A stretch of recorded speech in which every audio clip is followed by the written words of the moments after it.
Okay, last time we talked about power, and I made the point that this is not just urban, we're talking about power in families, in neighborhoods, in unions, and the whole concept of power in all kinds of ways. I ended with a brief comment, which I'm leaving there, but I'm connecting, and we'll connect with some things you've heard already, and we'll continue. That is,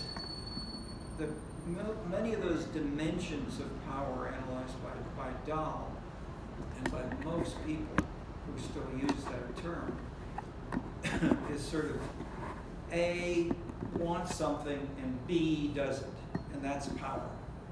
That A changes the feelings, the activities, the responsiveness to the powerful person, powerful institution. Parsons, Talcott Parsons, who was trained as an economist, BA from Amherst, son of a minister. He got his PhD in Heidelberg. He went there because of the memories from Max Weber, and he studied really with the brother of Weber. But the followers, they were loosely followers around Heidelberg, and Parsons saw basically that this is a way to build on Max Weber, whose training was as an economic historian, not a sociologist, not an economist, economic historian, putting this together with an interpretation of the most famous essay that became the book, The Protestant Ethic and the Spirit of Capitalism. And what is that idea of this? Not just capitalism, the spirit of capitalism. And that's what he focused on, that the reason that the West was different from Asia, China, India, was that the spirit of capitalism emerged, and that in turn was I'm careful here, he did not use causal verbs. He said there's an association with these things. And it was most pure in the Calvinist branch of Protestantism found in the French clergyman, Catholic, who had to leave Paris soon because he was saying things. He was so critical of the church. And instead he didn't want to have the church from above tell you how to do things. He wanted bottom up. And he said religion and beliefs and the church of an individual church, the people in the church should choose their leader, bottom up. Okay, that's revolutionary. And so to have that within religion and within people, then infusing that spirit with entrepreneurship, individual initiative, thinking as an individual, is the opposite of top-down. The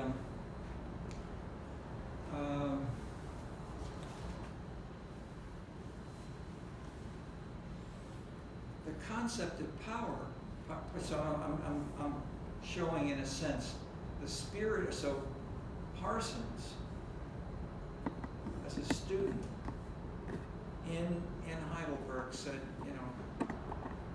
and he had a sense of analyzing these kinds of questions. He wasn't trained. I mean, the sociology in the U.S. at the time was Chicago. This was the old Chicago school, and what was its theory? Darwin.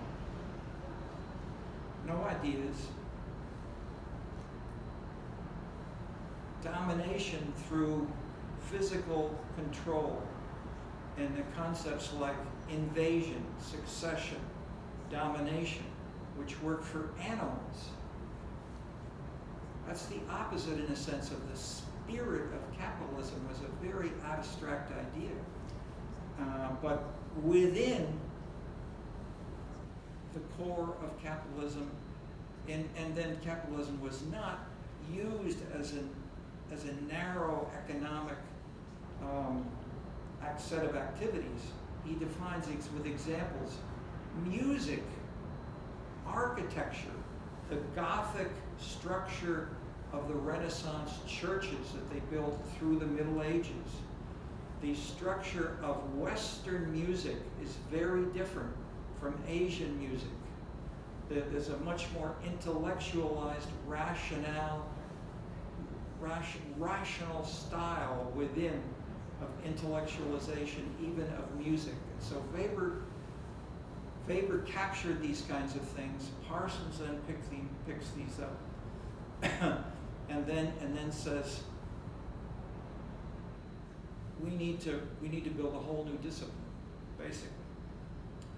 The person who was a little ahead, so the people in he applied, I think, for a position in the economics department at Harvard, and they said, this guy's brilliant, we ought to have him here at Harvard, but he's really more in sociology than in economics. Let's talk about it. So people who were doing overlapping kinds of things like this included Merton, Parsons, young people, and others who were a little older, like people in their 30s probably, were then confronted with other people, especially the one senior sociologist was Piotr Sorokin, who was a Russian immigrant. He'd been at Minnesota, he came to Harvard, and he wrote histories of sociology, but it was lots of little pieces. This book said this book said this person said that. Whereas Parsons said, Max Weber is revolutionizing the whole intellectual way of thinking. And so he saw that, and then he put it together with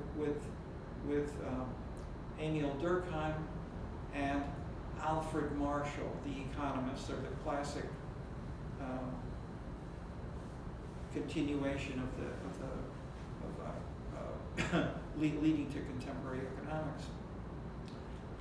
Pareto, economist in his main works, and then at the end of his career he said, not only will we have economics which is based on rational behavior and analysis, but we also have non-rational behavior, and that's what he called sociology.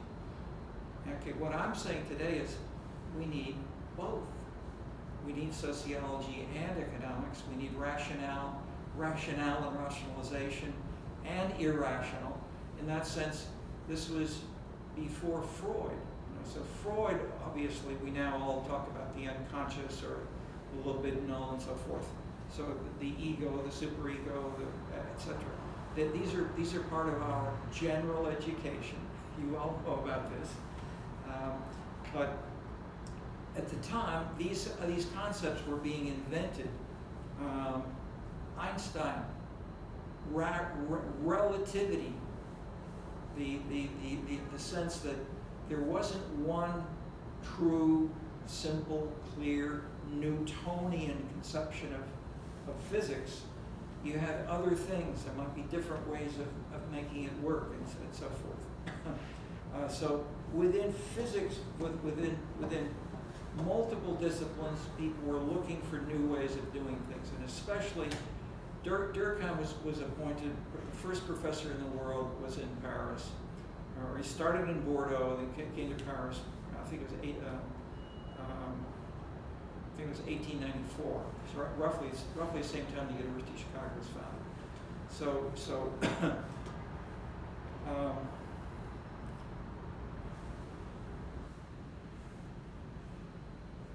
these people were all thinking about building a whole new social science. They usually came from I'm mentioning other fields, economics. Durkheim came from philosophy. but they thought, they didn't think in narrow boxes. They wanted to put the pieces together. And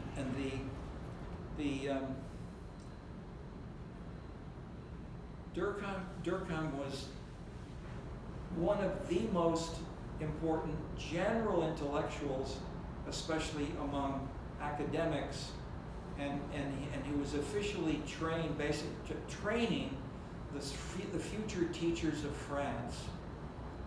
The Ministry of Education sort of empowered him, and they had all kinds of lycée, secondary school teachers would come and listen to him. He wrote lectures that were very charismatic, and etc.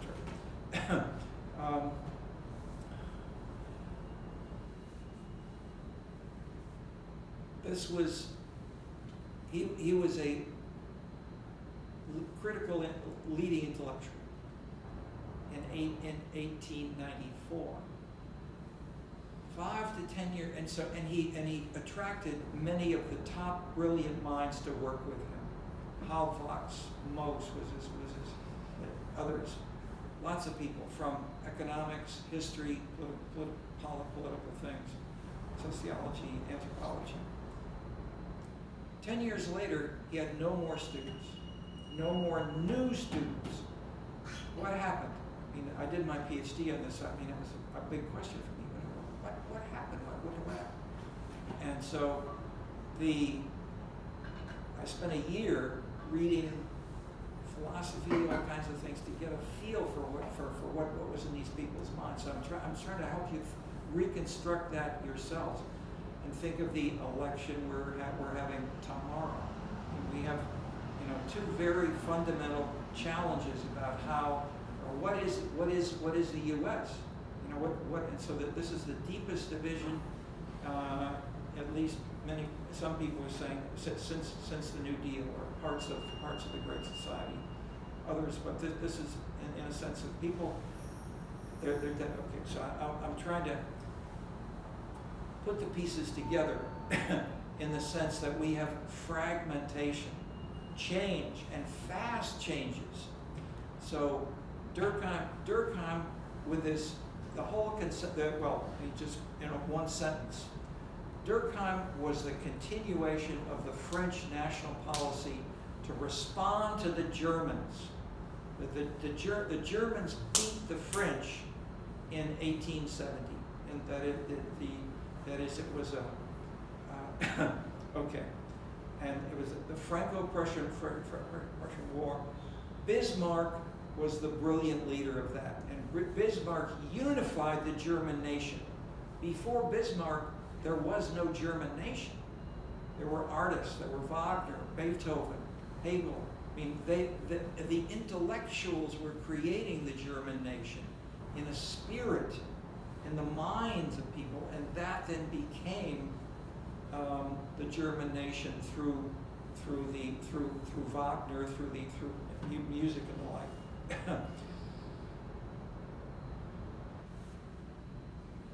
Durkheim so the French answer was, we're going to take the best things from Germany, but only the good ones.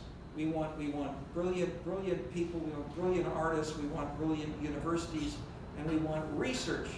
The French university did no research in 1870. So they created a whole new school for research separate from the normal university. Instead of in Germany and in the US, we do both at the same time. The French separated them out, but they started, okay. So then what happened? 1904, 1905, 1906, there was an explosion of irrational hierarchy in the sense that Durkheim was teaching. And one of the leaders was Gabriel Tard, but back in turn, that behind him, if you did a survey of, and one way I did a couple of papers on this was to, how can you measure popularity, and if you don't have, there were no citizen surveys, there's no survey research at that time. So you could look for the most popular novels, poems, books, what were people reading, and they were at least buying the books. So we have data on this. So what we did was to find and to classify the most powerfully read books and poems in France from the mid and even earlier on, but especially in this changing period, and then after World War I. And in the early 19th century, his name was Balzac, the novelist. At the late 19th century, it was Beaudelaire. I want to get to that, but around that, I'm saying war, transformation, quasi-revolution. The biggest revolution for Europe was, of course, the French Revolution, 1789. Killed off, over 1,000 they chopped off the heads, the guillotine of the king. I mean, the top elite. The citizens, was this a bottom-up citizen movement? Was it a revolution in that sense of, no. It was a small number of leaders who really led this. The crowd was watching, and they could cheer and they say, yes, off with his head. But the crowd, they did not vote. They did not collect money. They did not join an association.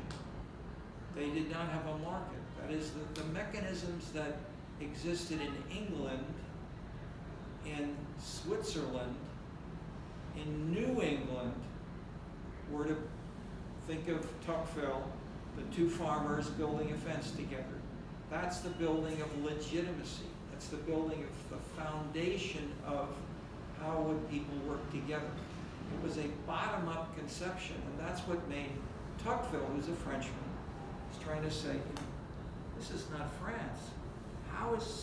Why is Massachusetts so different from France? And so his eye said, wow, these farmers are working together, bottom up. The churches, the people at the bottom, the members, choose the leaders of the churches. We don't do this in the Catholic Church. So that conception, Tocqueville then wrote about in ways that this in turn could feed into later on Parsons, Max Weber. Max Weber himself came to Chicago, to the Chicago World's Fair, because he wanted to see that, where and why the U.S. was so different. Okay, from what he'd seen here. So I'm consciously going back and forth.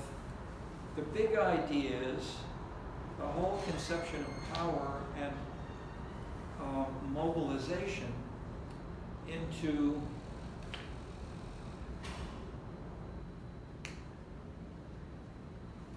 let me go back and forth to show the irony of some of these things. The section we're dealing with is Roman 3, transformations of the urban context, the end of government growth, cuts in intergovernmental grants, the breakup of class politics, and the classic left and right. Left and right came from France. It's how they seated their Congress.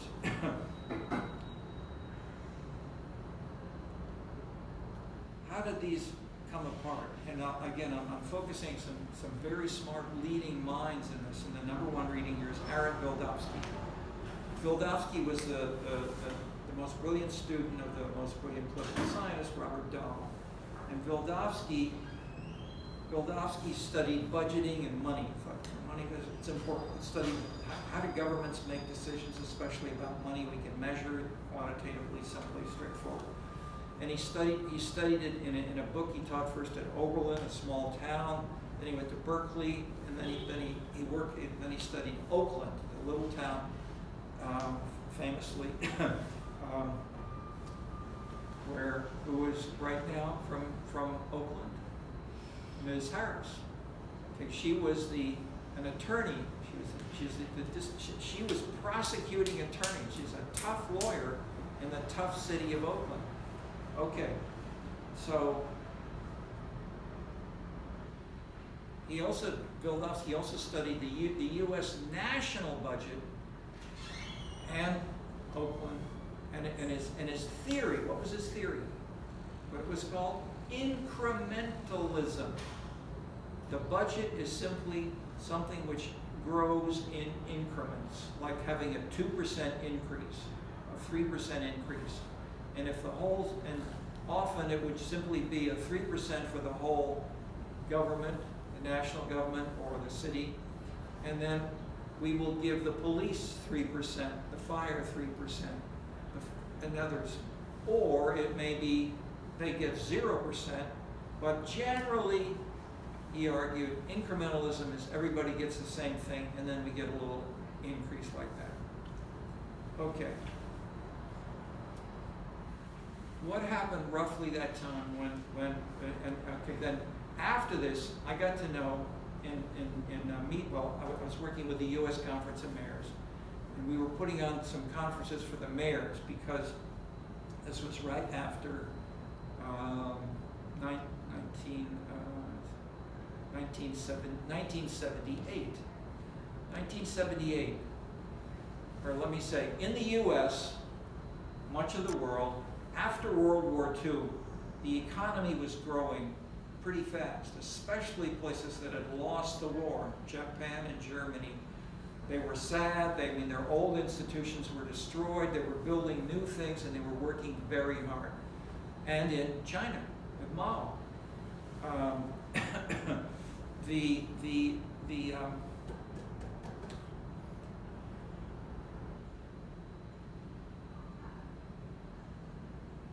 I got to know the finance director of the city of Oakland, and we put on a couple of conferences with all of the mayors from Latin America.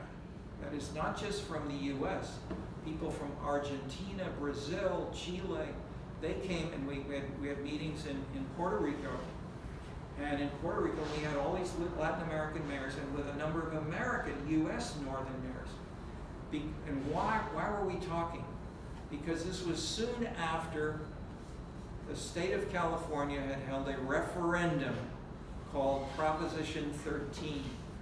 And Prop 13 was a vote of the citizens, and it was to say, let's cut property taxes by half. And the finance director, who I was of Oakland, they put out signs all over. If you vote for Prop 13, we'll close the swimming pool, we'll close the library, we'll close, that is, all these government services will be cut back seriously. Don't vote for Prop 13. And what happened? 66% of the citizens of California said, yes, cut the property taxes. And all the political leaders were horrified. Okay, so Governor Jerry Brown, the day before, said, don't vote for Prop 13. Okay. The next day, he said, I am proud to lead the new state of California in a new post-Prop 13 budgeting. We will cut the budget by half. We will do what the citizens wanted. We will make the government more efficient, and we will do it. Okay, there was a revolution, and it happened, and then it spread across the U.S. Not right away. A lot of people said, oh no, the citizens made a mistake.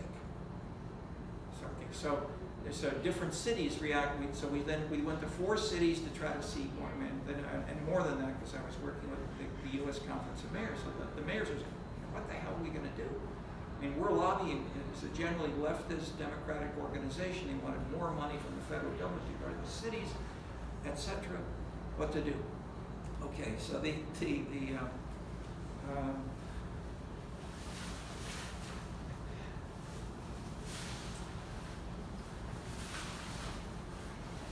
I'm talking about huge potential changes and how these have been addressed in big ideas and in institutional arrangements. Let's follow what happened as I've talked. I'm going back and forth, especially from Paris.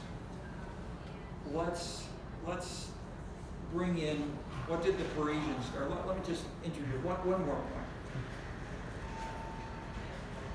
1789, the revolution.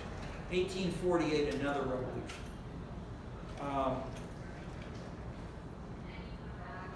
The university reorganized, focusing more and more on research and other kinds of things.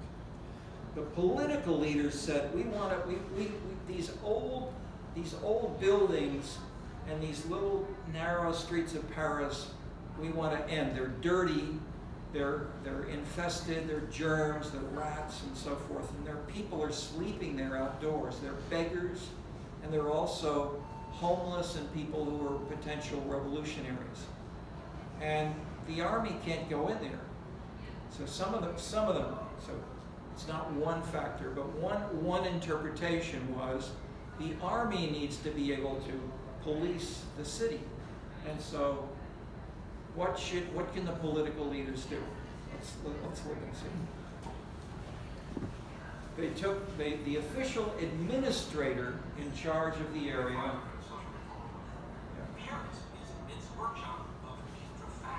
Yeah, is that yeah, we really, there's a different way to. Sunlight and air rarely penetrate. Paris is a terrible place. By its rhythm, perish.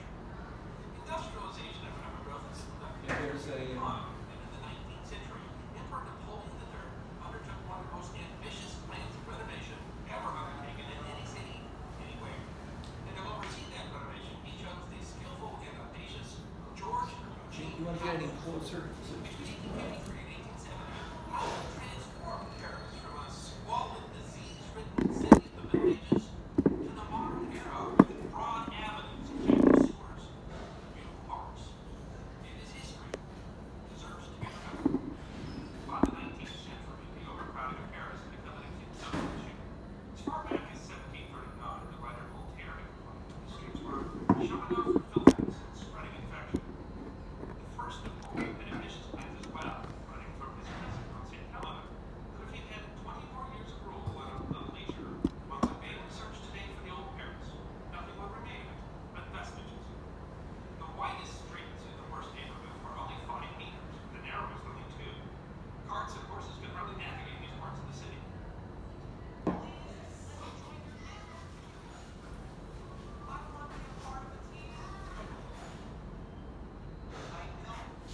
Elected the first president of France in 1848, Napoleon III worked as president to beautify the city, but was able to accomplish very little. It wasn't until he overthrew the government and declared himself emperor that the project began in earnest. After selecting Hausen to oversee the project, the emperor asked him to give the city more air and space, to make it beautiful and to better connect the sprawling capital. The first stage of the project was to complete the Grand Croisée de Paris, a great cross that would bisect the center of the city, which had begun under the first Napoleon. The emperor wanted a new hotel built, the first luxury hotel in the city, the Grand Hotel de Louvre, in time for the Exhibition Universelle in Paris. The exhibition was a kind of World's Fair held in 1855. It was held partially as a response to the Great Exhibition held in London 4 years earlier. Hausen relished the challenge and worked 24 hours a day, had 3,000 workmen finish the most important parts of the cross and the hotel in time for the exhibition. The project involved tearing down enormous sections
That's good.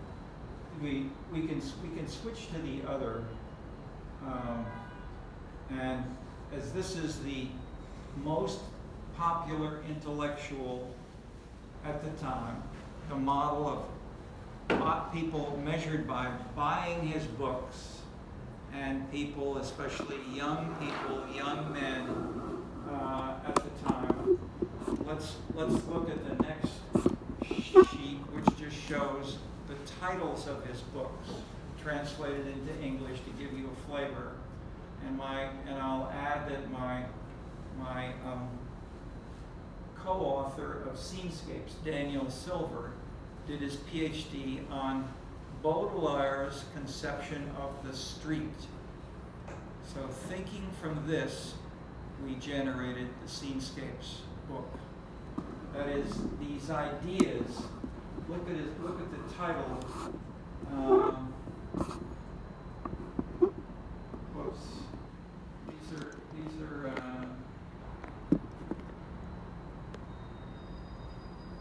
Let's keep on going. These are all in French. These are not good for most of the class members.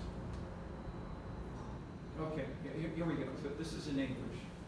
So you get a flavor of the essence of laughter, aesthetic curiosities.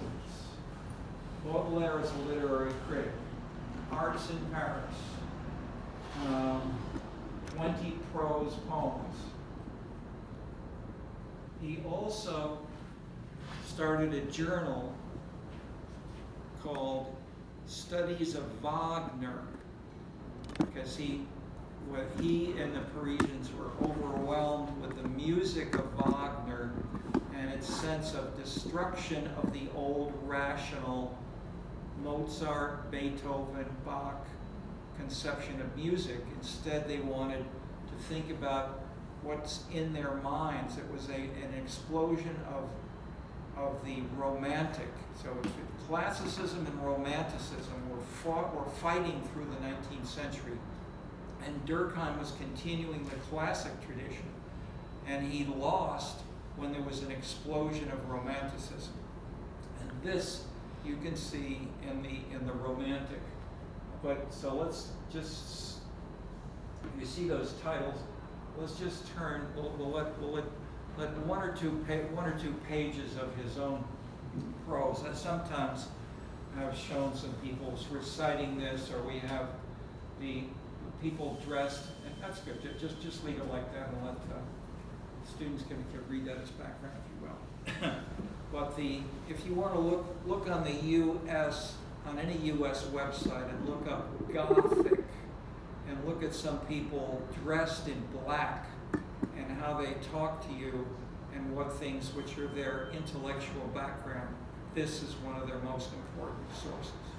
Okay, so these are things which are with us today, but I'm going back historically because you can see where we are now by putting together these multiple complicated pieces. But one is rational and irrational, conscious and unconscious, and so forth. And so the Wildavsky's theory of incrementalism, what happened after Prop 13, when the citizens of California did the opposite of what the book said. What should Wildavsky, and he either be roughly this time, he was not only professor and chairman of the Department of Political Science, he founded a school of public policy in Berkeley to study how we make, how is policy made. But unlike most of the others at Rand, at Chicago, at Harvard, that had a lot of math, he did the opposite. He had case studies and much more. He started rereading budgeting. So his conception that I was wrong, and so he said, so he went back and he started with the ancient Greeks and the ancient Jews. He reread the Torah, Bible, and he did 2 books about the ancient Jews. based on the Bible and the Torah. And then he wrote a bigger book, which is briefly summarized here, showed how the conceptions of values and the transformations of what's right and wrong, illustrated by, I mentioned, Moses and the Ten Commandments, etc. Not specifically for Moses, that was the Christians a lot later on, but basically, I'm saying these things get combined and in new ways, and so then the reasons that the mayors from across Latin America and the U.S. were then saying, hey, then this was then, so okay, the Prop 13 was 1978. I had been I was in Washington. I went to Washington because I was working with the Conference of Mayors, but also because there was a New York City fiscal crisis. So we did a series of papers which became the book which is now on our reading list, City Money. And even though the first adjective is city, that's critical, but the money part was used to index the values, the transformation. What we did in each chapter was to add culture and beliefs and thinking of ideas along with the normal accounting numbers of dollars or whatever. And so where and why the principles of making decisions were transformed. And then in chapters 5 and 7, what we did is to build a model of where and why were budgets getting bigger. And then we put in a bunch of variables. The reason we spend more money is we have more money. We put in per capita income. We can put in put in the education of the people in different cities. We can put in a series of things like that. And we then repeated the model. We re-estimated the model with different data for different historical years. And as we were getting up, so we had, but roughly, if we had roughly post-World War II up to roughly 1968, it's a critical year.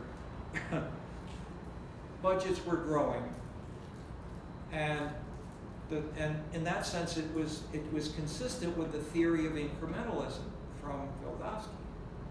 But then, as we get closer to 1968, we got student revolt, quasi-revolutionary discussions on the Berkeley campus. The free speech movement was Lipset, that is, people who then left Berkeley, like Marty Lipset. He did a Marxist himself in the 30s. He knew these, and he was an activist, student organizer, and protester. So he would discuss it, and there were people standing on tops of cars, videos of this, people talking. It was a sense of, this is not a university. This was, it was a political rally. Was it a debate? Was it a shouting contest? All of these were going on simultaneously. Was it irrational? Was it unconscious, or was it conscious? Okay, these are how can we capture this? We tried to get measures of these different things, and I'm saying in the first period before 668, most of these civic groups, union measures, were zero. That is, their impact on the budget was zero. When we get to roughly the 68 to 74, through the early 70s, it exploded. That is, the model in turn changed. Unions became important. Ethnic groups became important. Civic groups of many sorts changed their budgets. And those places where they had more demonstrations increased their budgets a lot. outside many city halls you would have African American groups shaking chains.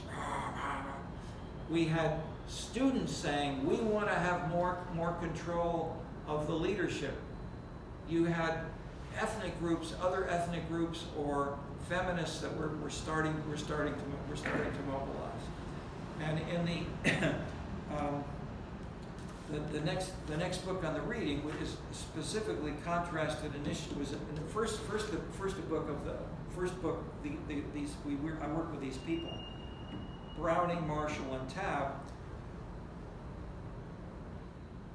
were in the Bay Area, and they studied 10 cities, but what they found was maybe 6 of them really were throughout the traditional style of government management, which was to have a strong city manager, no mayor, a weak mayor. And the classic rule of the game was there's neither a Democratic or Republican way to pave a road. You need an engineer, no politicians. That was, and the state constitution said, elections for local government may not have a political party in the name. Just names of good people and, technically competent people. So that conception then was thrown out in 1968. They voted out. They said, we will change our city council rules. We want to have a stronger mayor, and we don't want to have a city manager making these decisions. We want to have women, Mexicans, young people, gays on the city council, and we want to do things which are more responsive to them. There were some other cities in the same Bay Area said, no, we don't want to change anything. 1 or 2, and then others were somewhere in between. But then the question, what happened 2, 3, 4 years after that? So then they did another book. This is the second edition, and then they contrasted other cities. The biggest 2 being San Francisco and L.A. The third, and I think they left it out, but the one which I then worked with the U.S. Conference of Mayors was also the third, which was San Diego. Each of these were very, very different. And so we have comparisons of these, of where and how we have case studies of these kinds of things.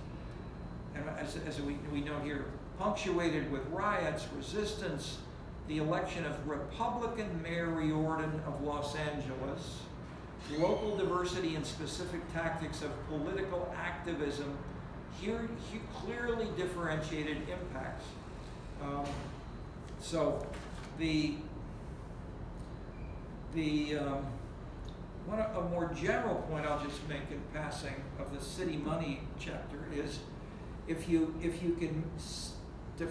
take the past theories such as unions versus management, political leaders versus business leaders, citizens versus elites, or media as another potential actor, homeowners as another potential actor. And we then did surveys, and we then said, okay, how important are, so one thing I did with these 3 people was, don't want to get too much to it, but when we saw before in the section of 4 ways of studying community power, Dahl, Hunter, the traditional institutional people, and the 4th was the comparativists. I was with these people, and we started the comparative studies of cities, because we said there's not one model, there are many different models. And so the case studies of the Bay Area showed some of them had this revolution, if you will, others did not. So where and why were they different? And so we were invited roughly, timing is not exactly very critical, but the point is, the National Science Foundation people came to me and said, let's try to have the social, we want to support the NSF.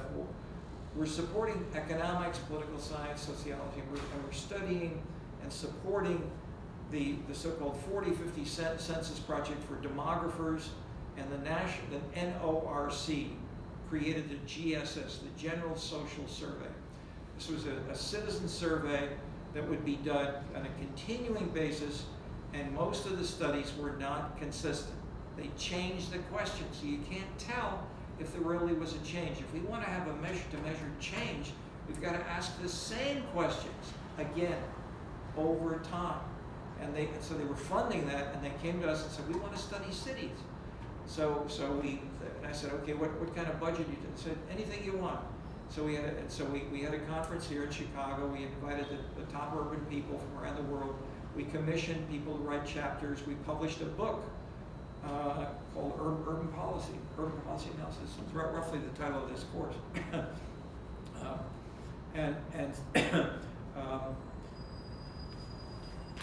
Then Ronald Reagan was elected. The people at the National Science Foundation had their budget cut about 40%. So we didn't get the money. But we had the people, we had the ideas, and I talked about it with Eleanor Ostrom, who then was the first woman to get she's a political scientist. She got the first woman to get an economics Nobel Prize. Okay, our idea was to say, we want to create a public good, that everybody can have access to these data, not just one team, one project. We want to give it to everybody, but we don't have the money. So let's try to get the funding. Let's break it up. Let's get the money from different sources. Let's go to, so we went in California, we went to the Berkeley Institute of Government. And we had these three people, and I was saying this is part of a national project, and let's do the same thing with Eleanor Ostrom in Indiana.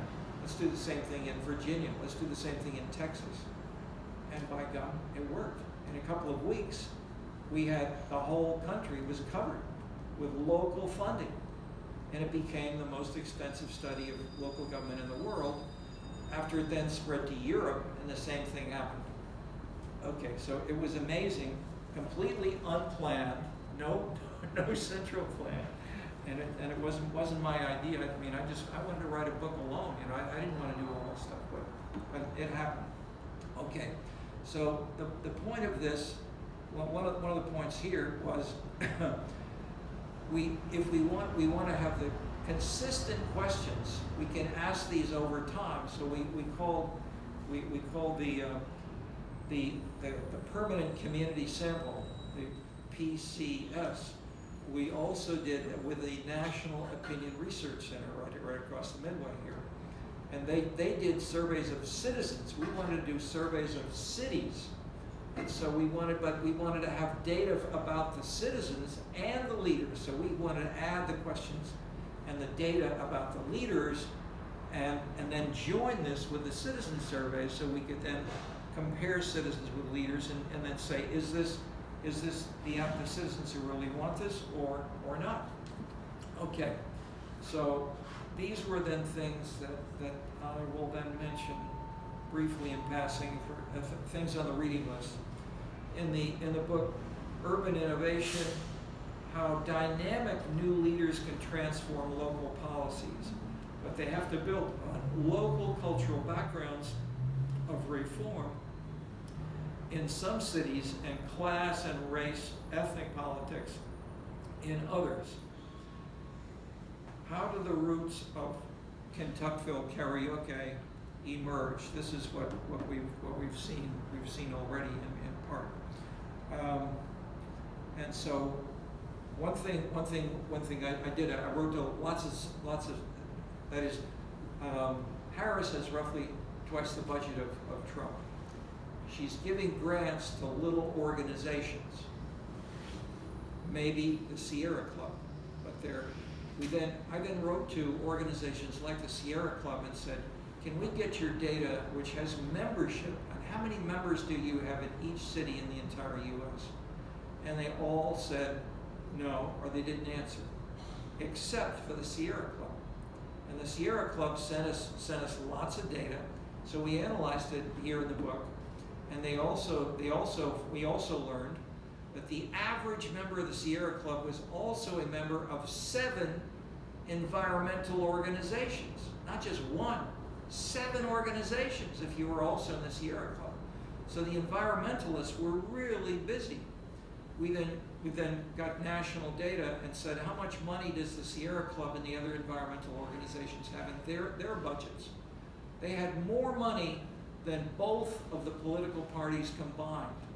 And if you go to England, for instance, Friends of the Birds has more money than the Conservative or the Labour Party in England. You don't read that. You don't read about that more, but that is environmentalism. Thus, was a new social issue. It was not Marxist class politics, and the environmental issues were backed by people, not simply by rich versus poor. And so here in the U.S. we don't have a party, but we have civic groups that filled the gap. In Europe, you had little parties, or you had the legal structures permitted these parties to emerge, and so we had green parties, and Germany was the first most important one, where people marched in carrying plants. They came into the Bundestag carrying potted plants to say, well, you know, we're going to bring the green into the state. And they did. Okay. I was driving from Switzerland to Germany, for instance, soon after that, and you drive along, it was snow, so winter snow, and they had snow and ice, but they had some kind of stuff like salt, maybe not salt, but something melting the snow, and they plowed it. Then there was the border, and I went into Germany, in the mountains. There were still Swiss type, mountains. No salt, no plowing, just snow. Oh my God! So you got to slow down to about 2 miles an hour. Wow, this is green policy. Okay, my first confrontation with okay. Okay, so we managed. I didn't get killed, but the sensitivity to these changes, that is, was not just to do a little incremental. This was a revolution. Okay, so we then the methodology, just briefly, I'm saying, take a look at city money. I'm mentioning these time periods. This 68 period was one where demonstrations in front of city halls, simultaneously you could have ethnic groups, but also union leaders and also the students, and all these people were crossing each other's, maybe not, that is, they were next to each other. There were demonstrations all the time in front of city halls. We want more, they were going to change this, and then they would go in, and then the mayors were there. They didn't know what to do. They didn't have an election recently. They had maybe a year, 2, 3 years, and they said, this is a new era. Respond to us. More green issues, more bottom up, more African American responsiveness, demonstrations. And many, many mayors and cities did this. And then what happened 5 years, 1978, this was the taxpayers' revolt. So we then have fighting against each other, and this is where we are today, continuing in a sense. These elements are still there. I'll mention in a word, in terms of the picture of, you can take a look at some of the text of Beaudelaire. The Beaudelaire I'm flagging you for the 68 revolution in the U.S. and in Paris, in Germany.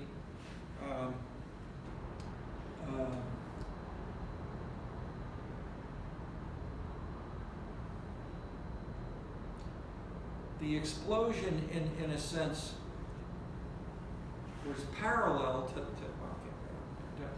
not too many things. The counterculture is still here, and we can talk about it as Bohemia. And one thing to point to is Beaudelaire. Who studied this and who told us about this? Walter Benjamin. So Benjamin's reading is just a little bit below, but and you've heard me say before, and I showed you the pictures of the arcade. So Benjamin did one of his books published by me. Most of his stuff was not published. It was little essays here and there. But Harvard University Press then picked this up maybe 20 years ago. They picked it up and so they published 3 big volumes of Benjamin's work. And the one big one is the Arcade Project. Okay. And so this essay is called Paris, Capital of the 19th Century, is the leading chapter of it's a summary drawn from, it's a distillation of the unfinished book by Benjamin. But who was Benjamin? He was considered then the leading intellectual of Weimar Germany. He's a German intellectual. He wrote a book on Berlin. He wrote a book on Moscow to understand Russia and understand Germany in a sense. But then he said, how is France? It doesn't work. It's different. I mean, I told you about the dirty city of London, and Paris had some old dirty part of their city. And what happened? Haussmann said, we want a new Paris.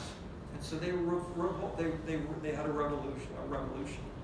And they had a political revolution from the top, clearly right at the top. They destroyed lots of Paris, but they built this beautiful new city. And then we have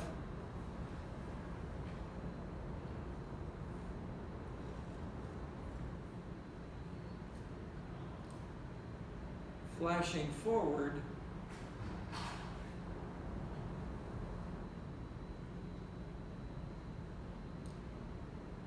'68. How can we give a simple? What do you know about '68? From your family? From anything you know? The year 1968? Yes. Or the counterculture, or Bohemia in America, which came from these quotes. Well, my dad was about 6 years old, and we need your grandfather then. yeah, grandfather was 34, maybe, and he is the most positive person ever. So he never, throughout history, would say everything was great as a part of his life. But I knew it was kind of a time of political turmoil. There was also, we're entering into a period of massive turmoil in the markets and economy. It's like, I think inflation in the 70s hiked up to like an all-time or massive high. And I'm not sure who was president at the time. But just in terms of your grandfather or something like this, how did it? What did he say, or how did these things reverberate, which you still know about and you're able to tell us now? It's a tough question. I'd say that. And I'm asking the same in class. If you see this as a video, think about it. What do you know and why? It's tough because you hear so much about like the early 60s, and you hear about all like the cultural segregation and different things like that, and then you hear a lot about the 70s and like the different amenities and cultural scenes of like the discos and different things like that. But I don't know if I can nail down one cultural phenomena that was happening in that year, or if I've heard anything specifically from that year.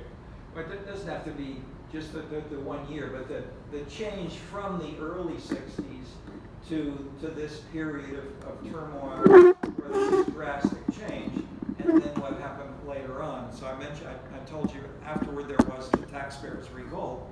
So we have the mobilization against these mayors who were pressured to be responsive to many new groups who wanted changes, and they gave them, that is many of them, most of them, the majority did, moved in the direction of increasing budgets a lot. So there were big increases in spending after roughly,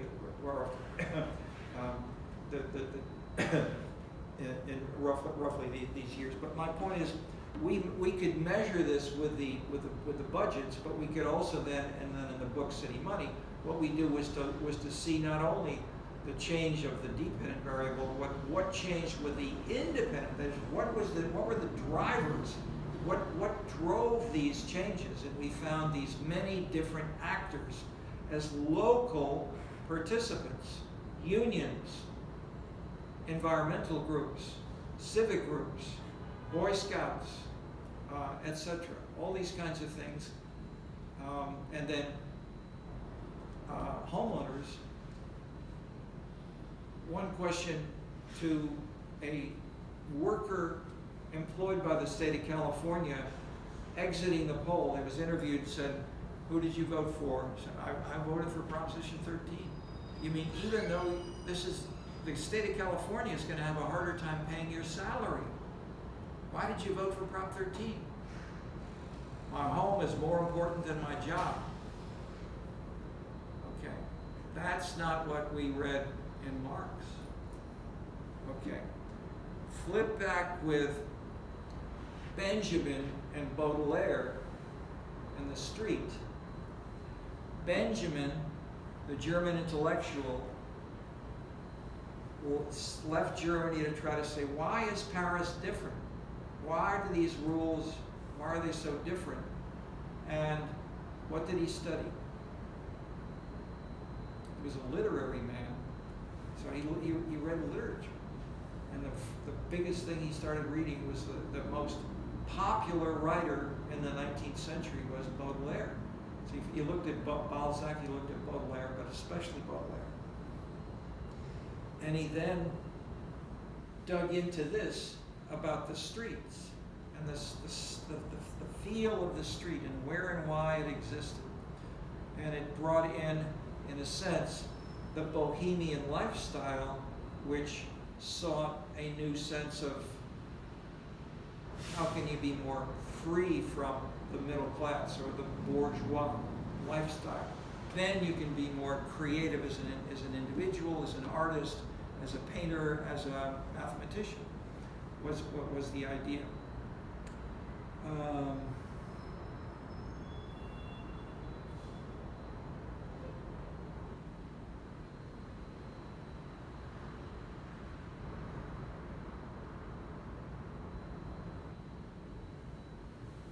The arcade, of course, reminding you, was glass with little bits of steel holding together, or iron, steel, holding together the glass, so you could walk in a little street. So instead of having atomistic little shops, you have the holism of the scene of one street. And you could shop, and therefore, who would walk there, and what was a one-word summary of the critical part of this whole chapter? The flaneur. You know what that is? You know how to spell that in French? Okay, I'll put it on here, so I'll put it right up there, so then you can turn the camera a little bit. Okay.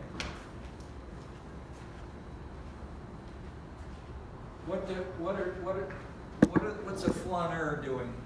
In a sense, a narrow, crude, simplistic interpretation is to say shopping. But it's not shopping just to buy it. It's to bring aesthetics to the decisions. And so you might have a beautiful woman and a man with a straw hat from many of think of the Impressionist paintings people walking on these streets that were built, as you saw, Haussmann, and the Baudelaire was then writing about what they were thinking about. The flaneur was not only buying a cravat or an umbrella or a pair of shoes, but it was intellectualizing. This was writing poetry, writing novels. This was building the artistic edifice, and the music of Wagner is in the background.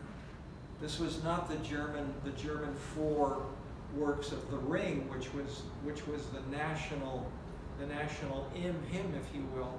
This was the later works of Tristan and Isolde, of other things which were romantic, abstract, floating, and Wagner himself would order these silk bits of cloth, and he'd wrap himself in this, and he'd pour this sorts of perfume on him, and then he wrote the music.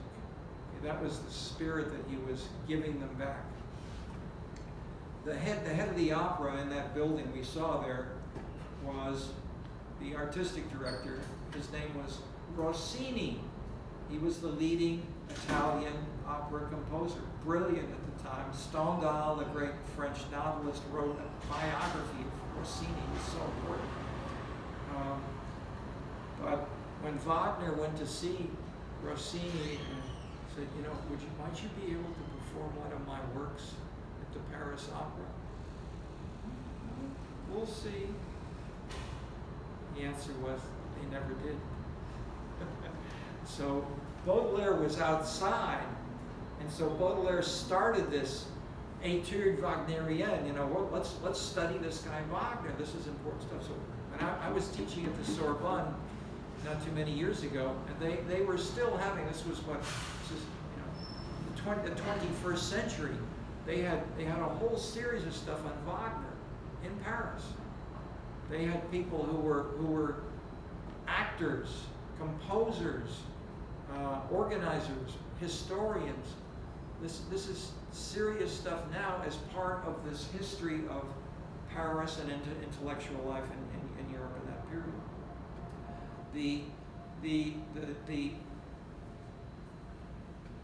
Let me mention with this, I'll just mention one more while we're going down through some. In a sentence, on the reading list is a reading called Bronzeville Soul, S-O-U-L, on the significance, culture, and history of the community as it pertains to the future Bronzeville. And I'm co-author with Enrique Beckman, who was MD, PhD, former CEO and board chairman of Michael Reese Hospital. Sharon was a real estate developer. John Smith, pastor, Olivet Baptist Church.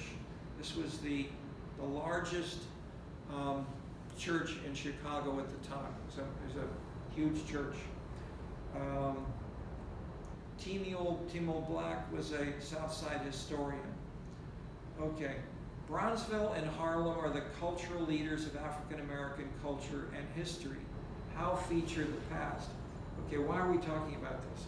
Because this area used to be the Michael Reese Hospital, and it had a bunch of buildings there. And then Mayor Daley of Chicago said, we want to have the Olympics come to Chicago, and let's prepare in advance. Let's going to show the Olympic Committee in the world we're prepared for Chicago to come to the Olympics. So we'll take this hospital, we'll buy the whole thing, and we'll tear down the whole hospital, and it will be the Olympic Village. And then Chicago did not get the Olympics. And so we still have muddy, wet. It's Haussmann's tearing it down, but not building anything. So we still haven't built anything in this land, and it's been about 10 years later. So it's an interesting. So I have worked with Toni Breckwinkle, who was a student of mine. She's now president of the Cook County Cook County Board, but she got me involved because this area, she started to hold hearings on what will we do? And this has continued with each of the aldermen, and it's continuing today, but we still have not yet anything which is done. So it's a window to the differences between having a top-down, strong, centralized control of the city of Paris, which hosts Montville, and we can have, if you will, bits of Oakland, bits of Bronzeville, a little bit different. But basically, the strong feeling of the aldermen and many of the citizens of Bronzeville, we want to celebrate the culture and history of Bronzeville. And how can we do this and have a welcoming center, a little bit of a museum? It could have performances of contemporary music and the like. It could have the arts being featured in ways that we could connect with the continuing institutions in the newspaper, the Daily Defender, etc. And so the point is we can look at the institutions and the activities that can connect these things which are parts of culture and where they're local, neighborhood, as well as citywide leaders in building these sorts of institutions. Let me stop for a second. Any questions, comments from you folks here?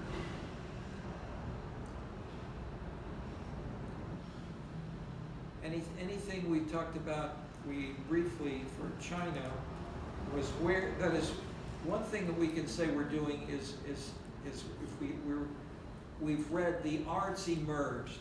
I didn't have this before, that we found this, we found these results.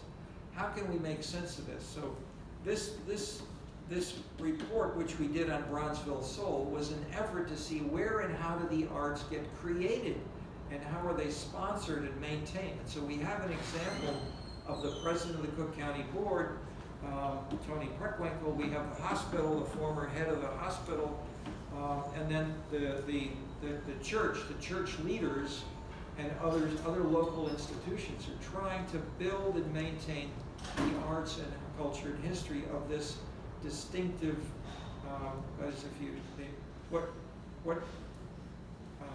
look at the Armani ads for Italian clothes and what colors are the faces. They're often, not all, but a large number are now black African Americans, becoming African Americans. Plus, the music. Listen to the music in Stockholm.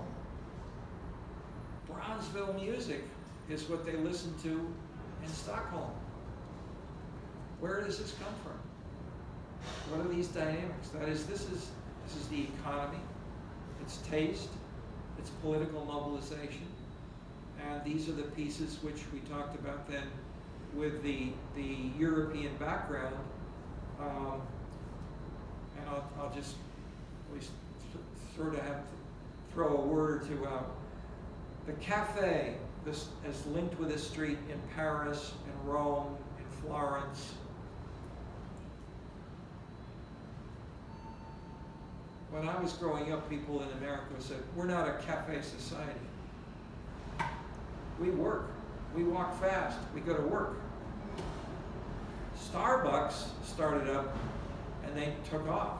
It's a huge corporation. They succeeded. So somebody changed.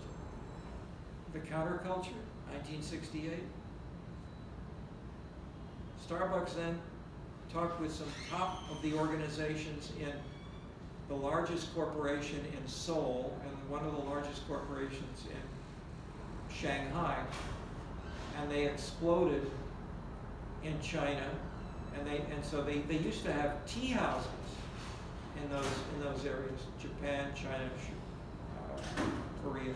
Now they have cafes. In Seoul, something like there are more Starbucks than in any other city in the world in Seoul. But the proportion of Starbucks is something like 2%. over 90% of the cafes in Seoul are not Starbucks. In China, it's more mixed. It's maybe 40%, something like that. But the point is, the Koreans have taken off, and some are bohemian, some are nerdy, some are loud rock, some were animals. They have sheep there. You can have cats. You can pat the cats, and they have lots of people. I'll leave this as a question: is where and how do these pieces fit together, and we will continue as we proceed.